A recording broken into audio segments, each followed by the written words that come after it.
భువనగిరి విషయానికి వస్తే రాష్ట్రంలో అత్యధిక ఓటింగ్ శాతం నమోదైన నియోజకవర్గం అది. ఎందుకు అంతగా ఓటింగ్ పెరిగింది? పెరిగిన ఓటింగ్ ఏ పార్టీకి అనుకూలంగా మారింది? ఖచ్చితంగా అది తగ్గఫర్ ఉంటుంది, వీళ్ళకి గెలుస్తారని చెప్పలేము. బూరనర్సన్ నాకు మంచి పేరుంది కంపేర్ టు క్యామ మల్లేషు, చామల కిరణ్ కుమార్ రెడ్డి. చామల కిరణ్ కుమార్ రెడ్డి ఎవరు గుర్తుపడతలేరు. ఆయన ఎప్పుడు ఢిల్లీలో ఉంటాడు లేదంటే హైదరాబాద్లో ఉంటాడు అనేది బాగా వెళ్ళింది. ఈయన సిట్టింగ్ ఎంపీ అవ్వడం అడ్వాంటేజు. అయితే అది కాంగ్రెస్ కంచుకోట. అక్కడ బూర నరసాయి గౌడ్ కాకుండా వేరే వాళ్ళకు కనుక బీజేపీ టికెట్ ఇస్తే అసలు పోటీలో ఉండేది కాదు.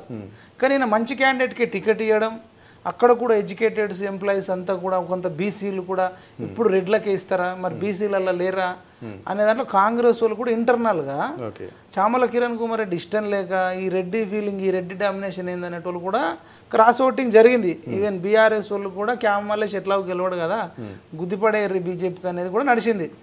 మాక్సిమం గెలిచే అవకాశాలు ఎక్కువనే. కానీ కోమటిరెడ్డి బ్రదర్స్ సర్వశక్తులు ఒడ్డడం, రేవంత్ రెడ్డి వాళ్ళకి ఆఫర్ ఇవ్వడం, నువ్వు గెలిస్తే నీకు మంత్రి పదవి ఇస్తానడం, అక్కడ అంతా కూడా బలంగా పనిచేసిర్రు.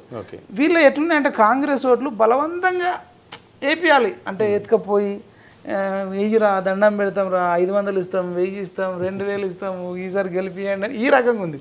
వాళ్ళది ఎట్లుందంటే ఈసారి వేసేయిపోరా, మోడీని చూసేయి, పువ్వుకేయి, నువ్వు ఓడికి వేస్తున్నారా, నేను మోడీకి వేస్తున్నా, పువ్వుకి వేస్తున్నా అని బండి మీద పోయేద్దాం అంటే వాళ్ళకి రూపాయి ఇయ్యకపోయినా అంటే అట్లా జరిగింది. ఎలక్షన్ వేవ్ అంతా కూడా ఈ బీజేపీకి వేసిన వాళ్ళు, మోడీకి వేసిన వాళ్ళు స్వచ్ఛందంగా గతంలో వాళ్ళు బీఆర్ఎస్కి వేసిన వాళ్ళు ఉన్నారు, కాంగ్రెస్కి వేసిన వాళ్ళు ఉన్నారు. వీళ్ళు రేవంత్ రెడ్డి తీసుకున్న నిర్ణయాలు కూడా కాంగ్రెస్ వాళ్ళకి నచ్చలే.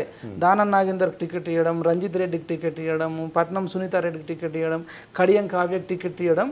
కాంగ్రెస్లో ఈ రేవంత్ రెడ్డికి బుద్ధి చెప్పాలా, మనం పని చేయొద్దని ఎడ్లు కదా కాండెత్తేసి పడిపోయినట్టు ఎత్తేసి అప్పుడు దాకా ఉన్నారు.